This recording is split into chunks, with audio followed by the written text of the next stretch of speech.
Cadena SER. Escucha con nosotros la historia.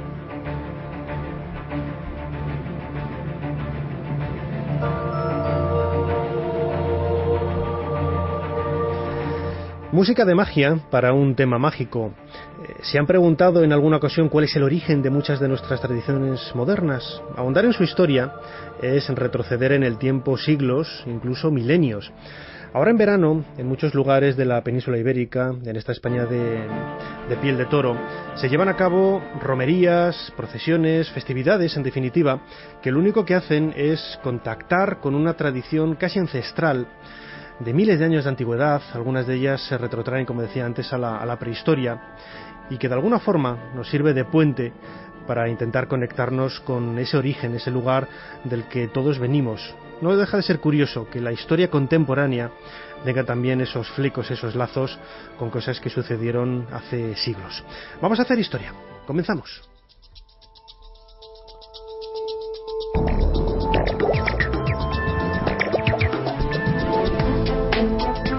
Bienvenidos a Ser Historia. Viajamos por los secretos de la historia de nuestro país. Volaremos por nuestra querida España mágica.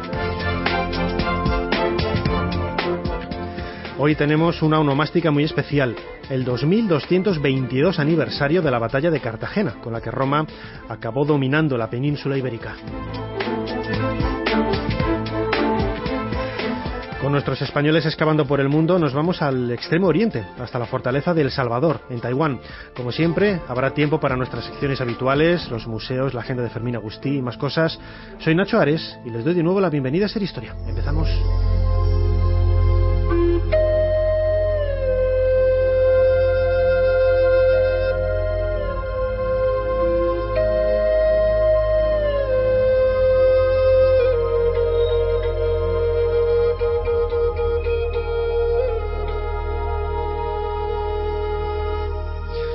En Ser Historia en muchas ocasiones hemos hecho referencia a aniversarios de todo tipo. Hemos hablado de los 1000 años, de los 1100 años, del siglo, de los 2 siglos, incluso de varias décadas. Sin embargo, varios oyentes del programa que han escrito a serhistoria@cadenaser.com hablándonos de un aniversario muy especial, el 2222, 4 doses, que es los años que nos separan desde la batalla de Cartagena, en el año 209 antes de Cristo. Uno de los protagonistas de esta historia, en la que la ciudad cae a manos de Roma, es Escipión el Africano. Y cuando hablamos de Escipión el Africano, y sobre todo de muchos temas relacionados con el mundo romano, nunca nos olvidamos de quizás nuestro mejor tertuliano o conversador en este sentido, Santiago Posteguillo. Bienvenido de nuevo a Ser Historia. Y yo encantado de estar con vosotros siempre que queráis. Santiago Posteguillo es autor de una trilogía precisamente dedicada a la figura de Escipión el Africano.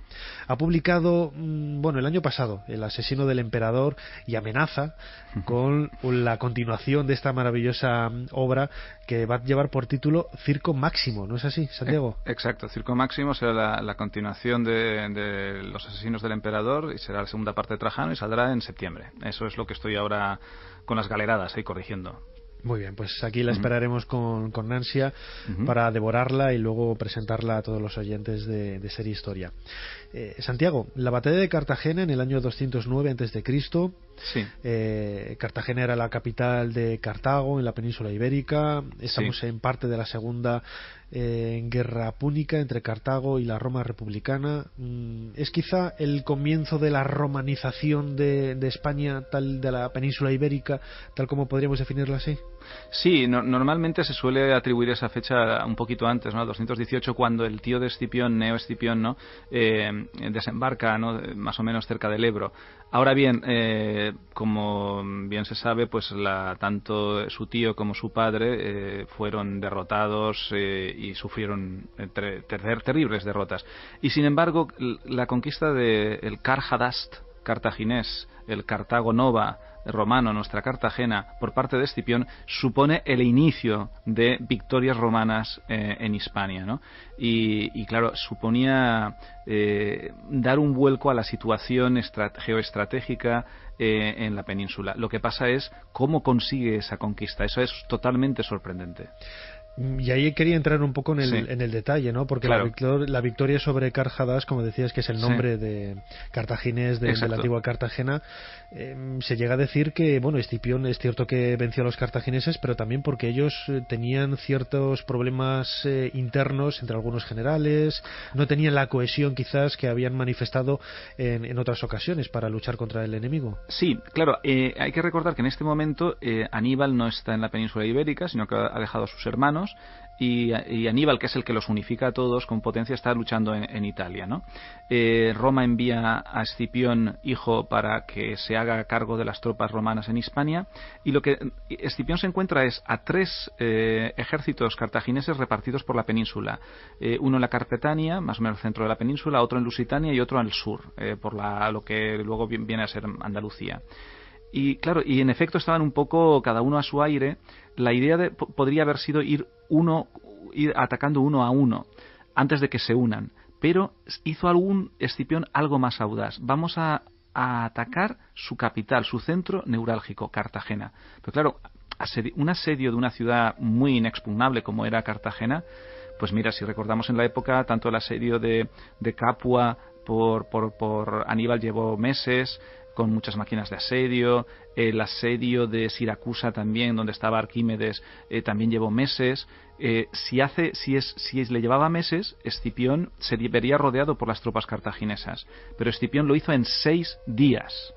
Y eso solo se puede conseguir con una traición desde dentro, como Fabio Máximo consiguió reconquistar Tarento, porque traicionaron a algunos tarentinos, a los cartagineses, y entonces pudo reconquistarla. Pero aún ni siquiera Escipión recurrirá a la traición interna, sino a una estratagema increíble.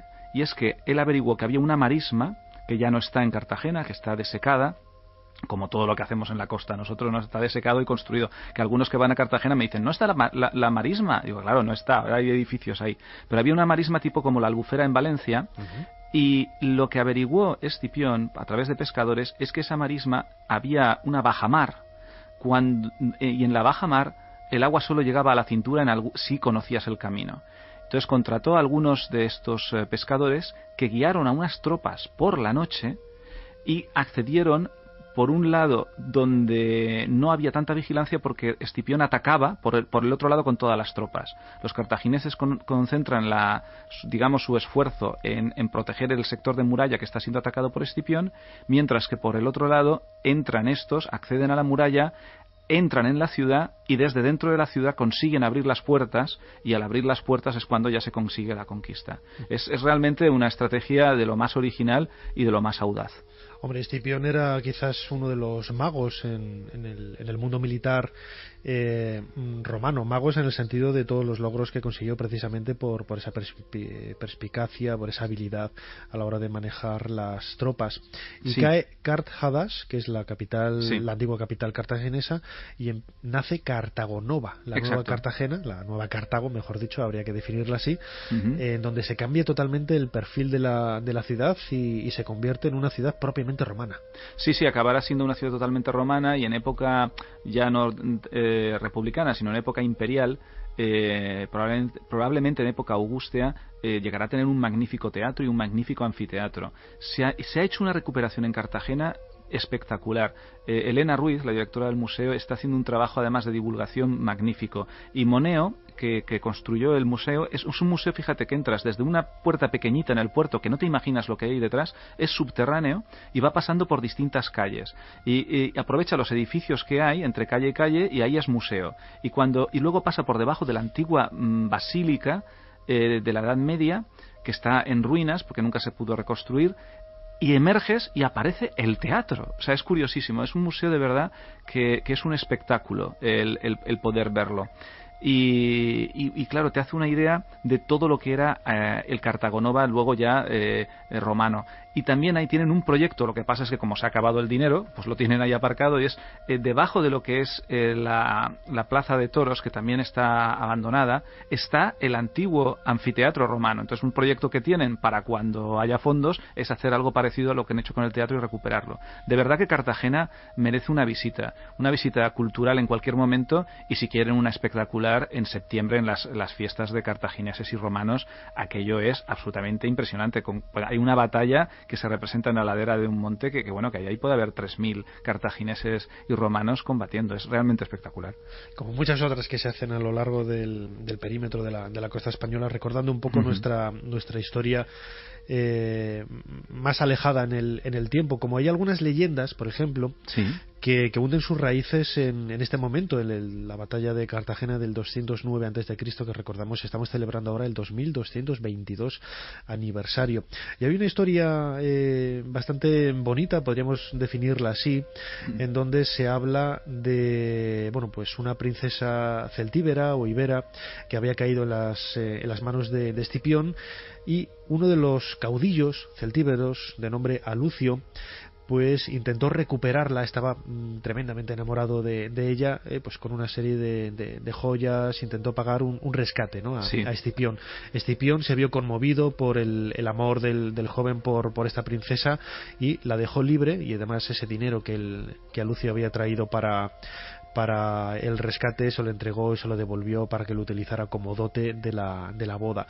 Esta leyenda tiene un trasfondo real basado en una serie de hechos que sucedieron, no de una historia romántica y amorosa, pero sí que tiene su trasfondo histórico. Sí, el Escipión, lo que él había, o sea, esto es una leyenda que no sabemos hasta qué punto es cierta, y dio luego pie para que se hiciera una serie de cuadros que se pueden ver en la época medieval renacentista y barroca, ¿no? Que el cuadro es famoso que pone la contención de Escipión, ¿no? Pero más allá de eso, tiene un sustrato histórico en el sentido siguiente. Escipión, que una de las cosas que mejor hacía era copiar las estrategias de Aníbal, había aprendido que Aníbal había conseguido dominar muy bien la península ibérica, no solo infligiendo miedo, sino también haciendo pactos. El mayor pacto es que Aníbal se casa con Imilce, ¿no? Con una ibera. Pero precisamente Escipión ha aprendido eso, que si consigues pactar con los iberos son muy leales a aquellos que los tratan bien. Así que lo que sí que se sabe es que Escipión liberó a muchísimos rehenes que tenían de líderes, que podían ser hombres y mujeres, nobles, princesas, puede ser, que tenían los cartagineses precisamente en esa fortificada Carjadast, y al liberarlos, claro, se ganaba para su causa a estas poblaciones, con lo cual se armaba mucho más, se hacía mucho más fuerte a la hora de tener que luchar con esos ejércitos cartagineses que aún estaban en la península ibérica. La batalla de Cartagena, 209 a.C. Ahora en 2013 celebramos el 2222 aniversario. Todo un aniversario por lo menos singular desde el punto de vista de la cantidad de años que nos separan de esta fecha histórica, y que en los últimos minutos hemos tratado, yo creo, con uno de los mejores expertos que conocen la figura de Escipión el Africano, y que en el próximo mes de septiembre va a publicar la segunda parte de esa historia de Trajano, Circo Máximo. Santiago Posteguillo, esperamos con ansia y con muchísimas ganas leer tu nueva novela en septiembre, y aquí te esperamos para hablarnos de ella. Muchas gracias. Un abrazo.